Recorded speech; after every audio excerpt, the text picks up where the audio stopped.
Assalamualaikum warahmatullahi wabarakatuh. Selamat pagi semuanya.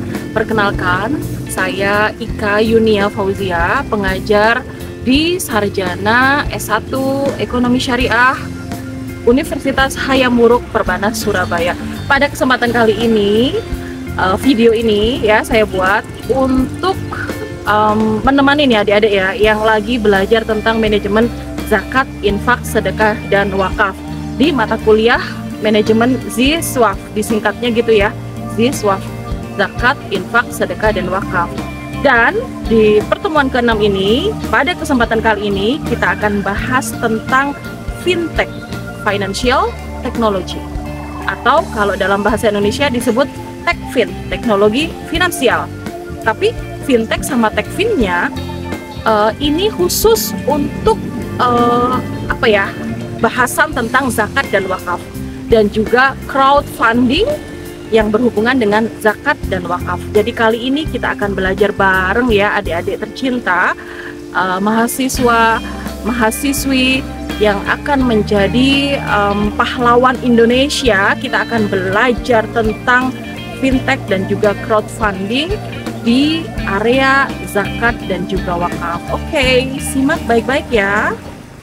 Video ini disiapkan ya untuk kompetisi karya inovasi pembelajaran 2023 Kementerian Pendidikan, Kebudayaan, Riset, dan Teknologi, Direktorat Jenderal Pendidikan Tinggi, Riset, dan Teknologi, Direktorat Pembelajaran dan Kemahasiswaan. Jadi begitu. Ayo kita simak bagaimana sih fintech dan juga crowdfunding di area penghimpunan dan juga penyaluran zakat dan juga wakaf. Oke, kita simak baik-baik ya. Oke adik-adik, kita masuk di bahasan inti ya, bagaimana zakat, bagaimana penghimpunan dan juga pengelolaan dan juga penyaluran zakat ya dengan menggunakan fintech dan juga crowdfunding. Kita berawal dari riset yang telah dilakukan oleh Pusat Kajian Strategis Badan Amil Zakat Nasional Indonesia yang menyatakan bahwa seharusnya potensi zakat dari masyarakat muslim Indonesia di tahun 2021 itu sebesar 239 triliun. Akan tetapi yang bisa dihimpun dari zakat di masyarakat muslim Indonesia itu sebesar 14,1 triliun. Jadi hanya tidak ada 10%-nya ya. Padahal adik-adik, kalau kita melihat ya angka nominal 239 triliun itu ketika kemudian disalurkan untuk pos-pos yang boleh dibiayai oleh dana zakat, misalnya 8 golongan ya, misalnya untuk pemberdayaan masyarakat miskin, masyarakat fakir miskin, kemudian ada golongan-golongan yang lain. Kita bisa melihat bahwa di sana akan ada perubahan kehidupan menuju ke arah yang lebih baik dari masyarakat Indonesia. Maka problemnya di sini adalah penghimpunan zakat belum bisa teratasi dengan baik. Karena lagi-lagi ini kalau kita melihat beberapa tahun yang lalu, zakat itu dihimpun secara hand to hand ya, secara offline ya, tidak melalui online ya. Dan kalau kita masuk di era saat ini, kita mengenal fintech, maka layanan penghimpunan zakat itu cukup variatif, dan salah satunya adalah dengan financial technology ya. Dan fintech itu apa sih? Fintech itu kita masuk di penjelasan tentang fintech dulu ya sebelum kita jelaskan panjang lebar tentang zakat. Jadi fintech itu adalah industri layanan keuangan dengan menggunakan teknologi ya. Jadi kalau kita ngomongin fintech nih ya adik-adik ya, maka yang tergambar di otak kita itu ada yang pertama namanya payment gateway. Jadi kayak ada sarana untuk pembayaran ya, gerbang sarana untuk pembayaran itu masuk di fintech. Jadi kalau kita melihat beberapa sarana-sarana pembayaran itu masuk di fintech, itu masuk di kategori payment gateway. Yang kedua, kalau kita ngomongin fintech itu juga kita seringkali mendengar ya kata-kata peer-to-peer lending. Peer-to-peer lending itu kalau biasanya yang disebut sama masyarakat awam biasanya identik dengan pinjaman online atau pinjol ya. Jadi peer-to-peer lending sebenarnya lebih lebih luas ya dari pinjol-pinjol yang yang melayani peminjaman untuk individu, karena peer-to-peer lending itu segmennya bisa individu, bisa UMKM, bisa untuk modal kerja, modal untuk pembiayaan dan yang lain sebagainya. Sebenarnya aspek baiknya juga banyak gitu ya. Dan perusahaan-perusahaan yang bergerak di peer-to-peer lending itu ada sekitar, mungkin kalau yang sekarang sudah mendapatkan izin dari OJK itu sekitar lebih dari 150 perusahaan, dan 10%-nya adalah syariah yang bergerak di peer-to-peer lending yang di syariah. Ya, jadi itu masuk di kategori fintech yang kedua. Kemudian kategori fintech yang ketiga itu ada namanya crowdfunding. Crowdfunding itu kayak urun dana. Jadi masyarakat Indonesia berbondong-bondong untuk transfer nih ya, urun dana untuk pengadaan sesuatu atau untuk proyek-proyek sosial, atau untuk proyek-proyek sosial tapi bisnis tapi yang orientasinya sosial. Jadi peer-to-peer lending ini banyak ya bergerak di sektor-sektor yang bisa untuk kita bersama-sama gotong royong untuk membantu misalnya daerah yang kena bencana, atau juga untuk pengadaan-pengadaan bisnis yang sosial gitu ya, dan yang lain sebagainya. Itu yang masuk di kategori crowdfunding.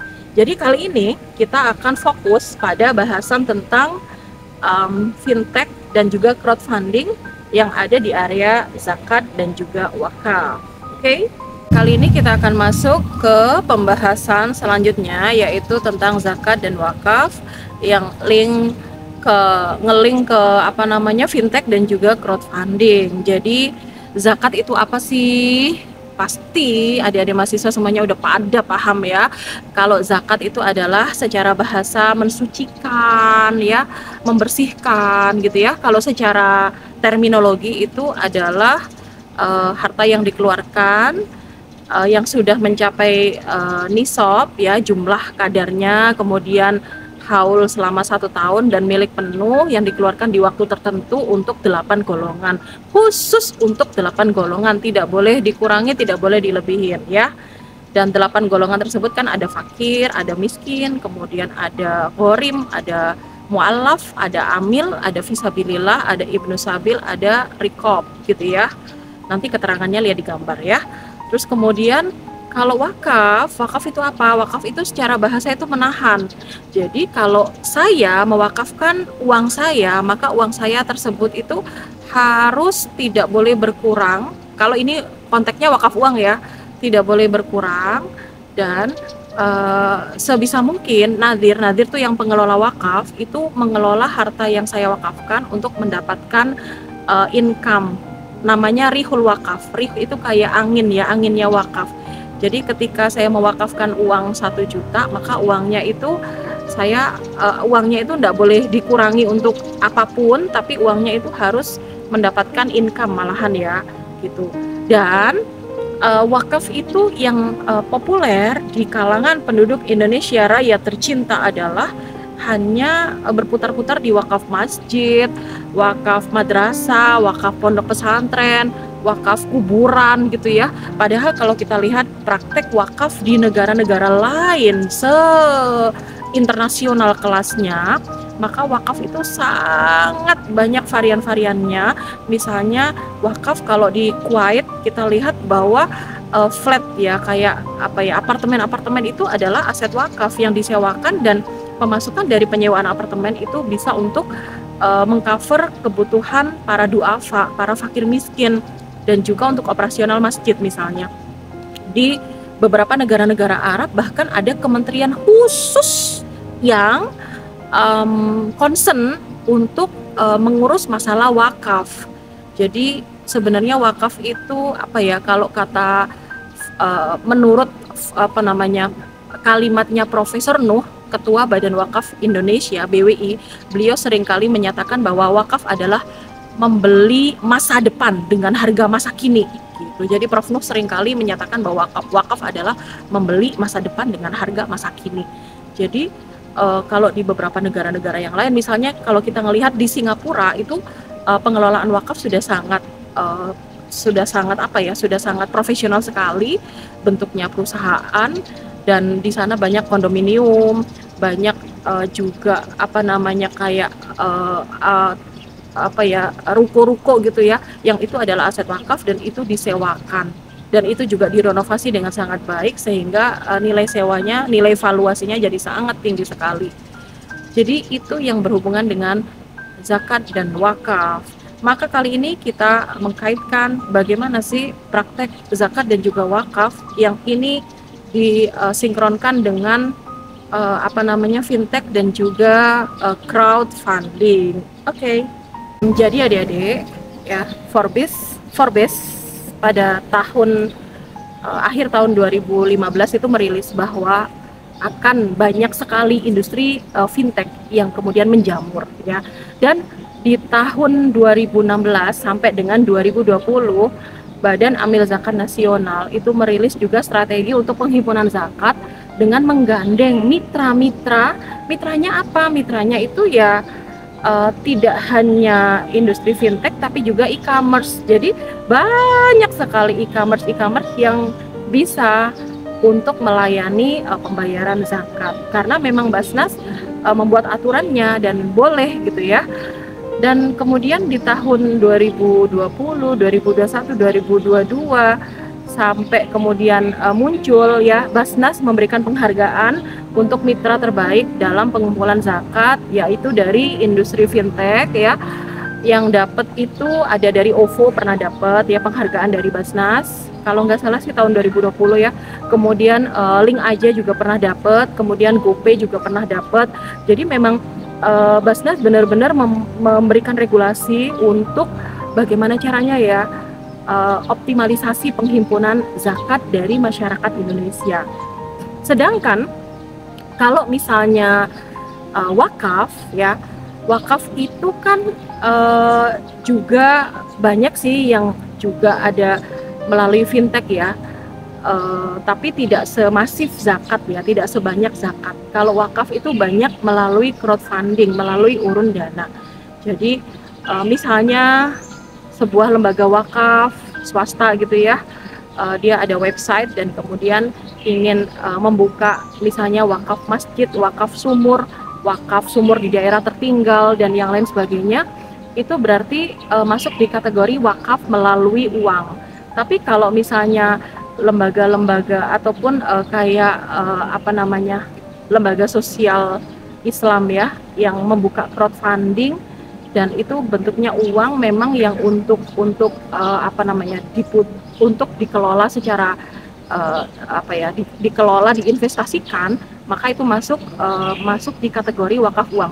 Jadi wakaf itu, wakaf dengan uang itu ada dua macam ya adik-adik ya. Yang pertama adalah wakaf melalui uang, yang kedua adalah wakaf uang.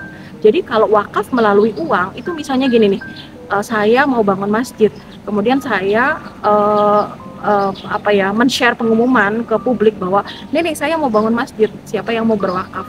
Lah banyak wakaf yang masuk melalui uang, tapi uangnya saya buat bangun masjid, itu namanya wakaf melalui uang.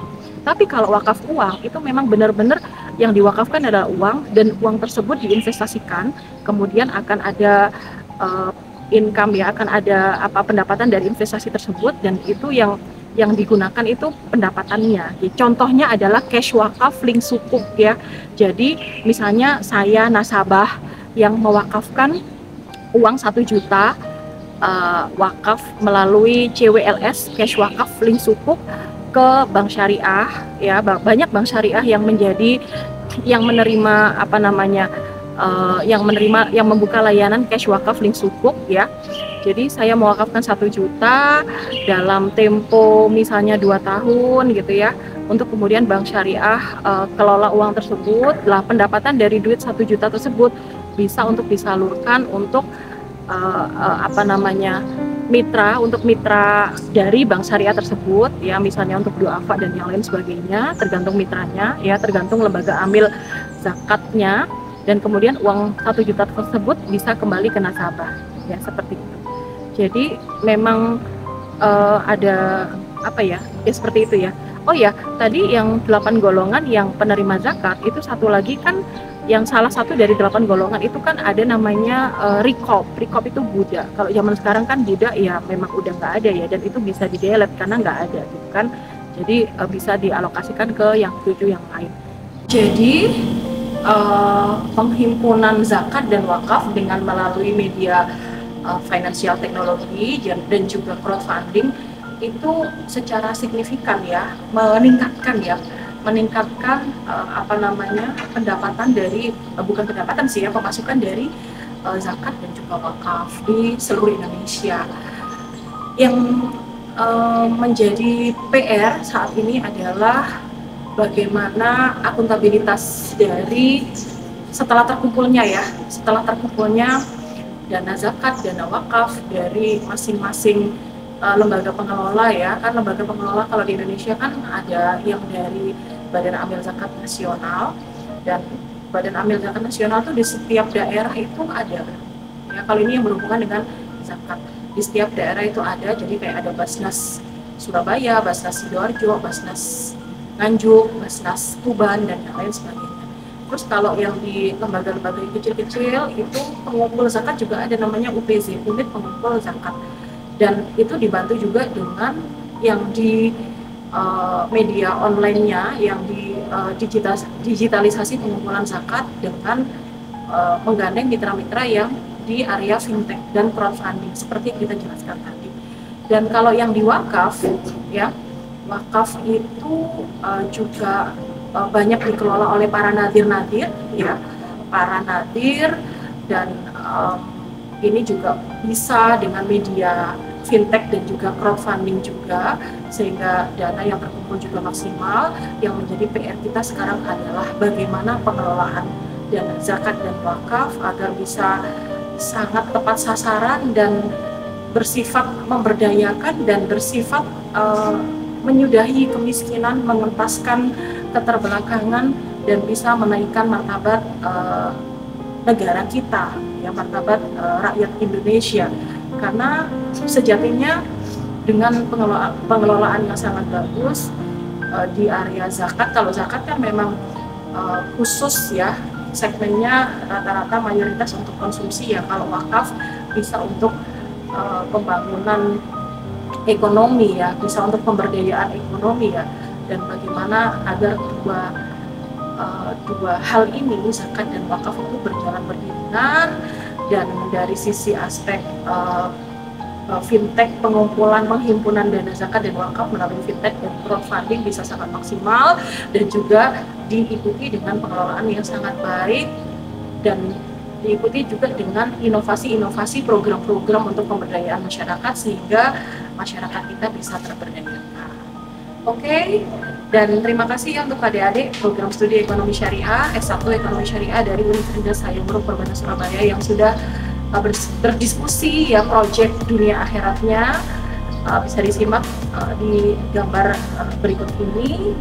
Saya doakan adik-adik semuanya, baik yang di UHW Perbanas maupun di seluruh Indonesia, bisa sukses dan mensukseskan, bisa memberikan kemaslahatan dan kebaikan bagi umat manusia, bagi bangsa dan negara Indonesia. Terima kasih banyak. Sampai di sini ya video kali ini, semoga bermanfaat.